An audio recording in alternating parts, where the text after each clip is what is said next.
Mau bikin malu gue. Hotman Paris kuak motif Rasman Nasution ngamuk di pengadilan. Hotman Paris dan Rasman Arif Nasution mendadak viral beberapa hari ke belakang.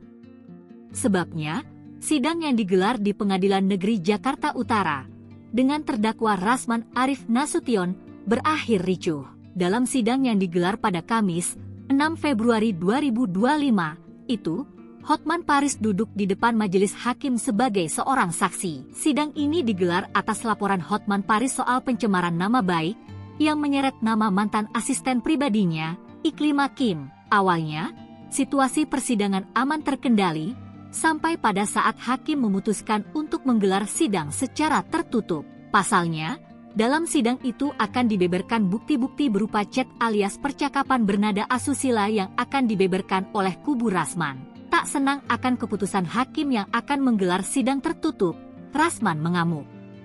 Bahkan, salah satu pengacaranya, Firdaus Oiwobo, sampai naik ke meja dan berteriak-teriak. Situasi sempat tak kondusif, karena ada beberapa orang yang awalnya duduk di kursi pengunjung sidang, merangsek masuk.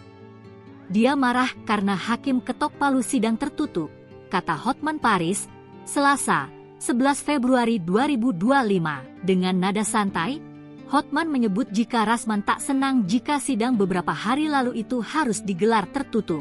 Pasalnya, menurut Hotman, Rasman ingin sekali menjatuhkan Hotman Paris sekaligus mempermalukannya. Bahkan, kata Hotman, Rasman sudah mempersiapkan siaran langsung lewat media sosialnya.